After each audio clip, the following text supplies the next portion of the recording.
I hear you speak on information and how information is nor good nor bad. Information is light, and it's up to the person to interpret it. And I thought that was just a fascinating statement. If you wouldn't mind going a little bit deeper into that. Well, it is. I mean, information is light. You walk into a dark room, you know nothing about the room, you strike a match, it gives you information about the room. Information is light. A lot of people can't look at negative information because they deem it as being negative. They deem it as it affects them emotionally because they have a difficulty in processing certain forms of light. And you find many people that think they're in positive vibration. They say they won't look at the darkness, they won't look at the negative stuff, where attention goes, energy flows, all this sort of stuff. And they claim that they're in a state of high vibration. They're actually in a state of fear. They're in a state of fear and looking at certain forms of light because they're afraid that they may have to apply themselves to that situation because it's not going to change without you looking at it. You cast a little bit of light into the darkness and the darkness flees. Look at the main problem that's facing the world today. One of the biggest issues we have in the world today is human trafficking, most especially children. People are terrified to look at it because of the emotional turmoil that they experience from looking at it. They don't want to believe that it's real.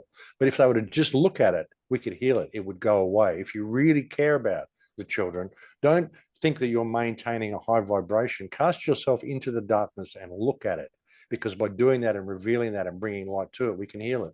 And it's really important that people look at things this way. I mean, everything that we're facing in the world today really is a failure of people to grow up and take responsibility of themselves and to be aware that this darkness is there in the world and that it's growing in the world.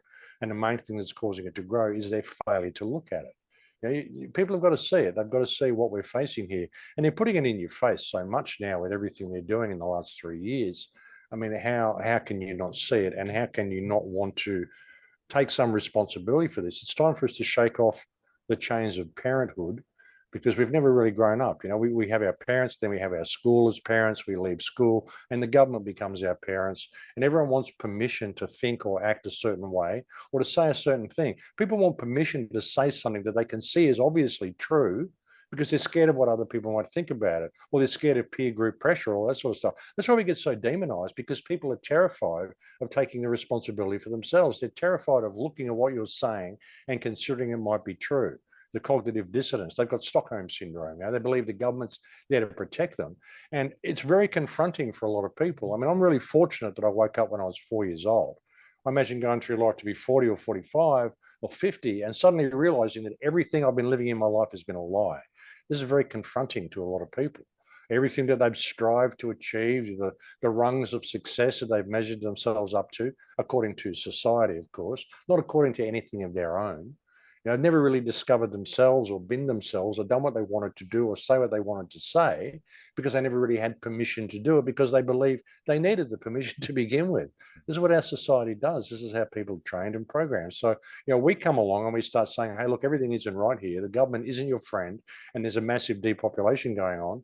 And they call us all conspiracy theorists. Even if you show them the data, it gets to a point where they have that moment of realization and they get overcome with horror. And so they just go, no, no, no, it's not true. You're a freak. You're a conspiracy theorist.